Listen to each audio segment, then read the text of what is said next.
It's week 9 and your baby is the size of a cherry. Let's jump into what's happening this week. Welcome back, my name is Joanna and I am pregnant and you're probably pregnant too. This week your baby is the size of a cherry. They're measuring about 2.3 centimetres long and by the end of the week they'll be about 3 centimetres. So like a good big size cherry. Something amazing happening is this week. They're having their first movements. These movements are quite small and uncoordinated. Basically, all of their muscles and all of their major organs are now in place, but they're not fully functional yet. So their muscles, they can move them, but they're very, very jerky. So if you're going to be having a scan anytime soon, you'll probably be seeing them jumping around in the ultrasound, but it's a little bit random and you won't be feeling them yet because your baby weighs about 2 grams. It'll be a few weeks before you feel them yet.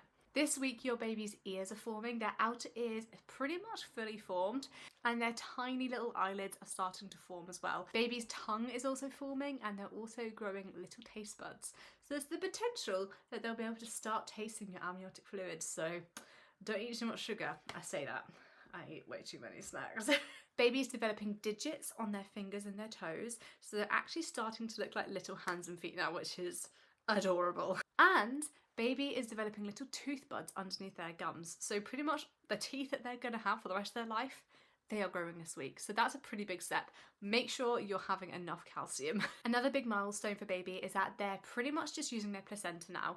The yolk sac is now shrinking away and the placenta is fully taking over. And now that the placenta is fully functioning, those HCG levels should be hitting their peak in the next week or two.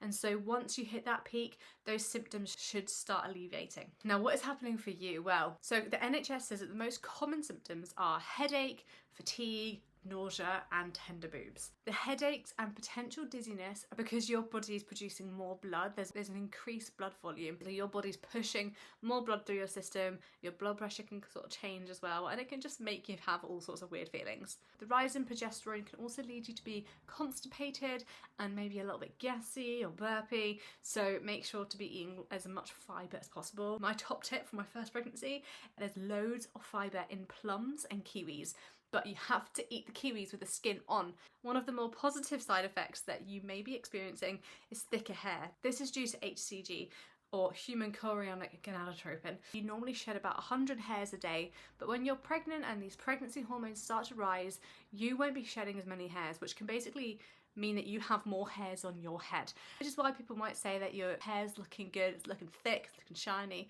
That's probably why. Around week 9, week 8, 9, 10, you're probably going to be having your booking in appointments. So that could be this week for you. Now, what's my experience? Okay, first things first, I'm just going to say it is not week 9 for me in pregnancy. I have lost all the footage because my iMac over here died. Luckily, I've got notes and I've got a very good app which tells me everything that I experience because I like to log stuff. I log on every day to see what my baby's up to. First of all, boobs. The first few weeks of pregnancy, my boobs were sore, nipples sensitive. I am a breastfeeding mum still. I'm pregnant and breastfeeding, I feel like I feel the whole boob symptoms a lot more than maybe some other people would. Luckily, week 9, they weren't quite as sensitive, so that was a slight plus on the week. However, probably the worst symptom, and you may well be experiencing this too, is that nausea is probably at its peak right now. All of week 9, it was the worst it had been. Week 9 was a rough week.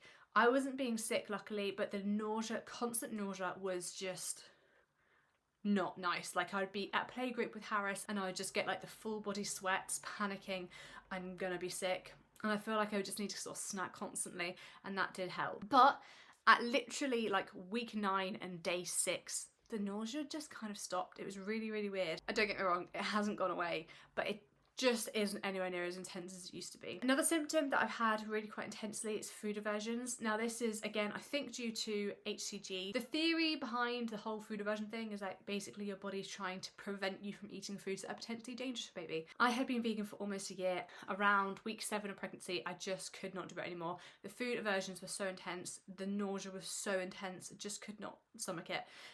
So again, still food aversions this week, just really turned off any sort of like whole food, vegan food that like I used to eat every single day. I had cravings at this point too.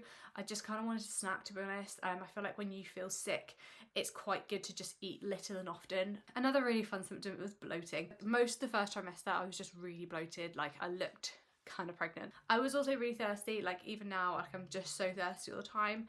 thirsty in the night, and I feel like this maybe contributed to headaches, but also again it is potentially your blood volume increase as well. My other symptom is that my boobs had gotten bigger, so not only were they more sensitive, but they had been growing. Basically this is happening because your body is getting ready for the potential for you to breastfeed. So that was my experience of week 9. How did you feel in week 9? If you're struggling with week 9 in the first trimester, it will pass. Honestly, that sort of benchmark of like from week 10, hopefully those really bad symptoms should start to die down. So hopefully it's just another week and you won't feel quite as bad. So let me know in the comments, how have you been finding it? Let's go on this journey together. Please do like and subscribe, and I'll see you for week 10. Bye.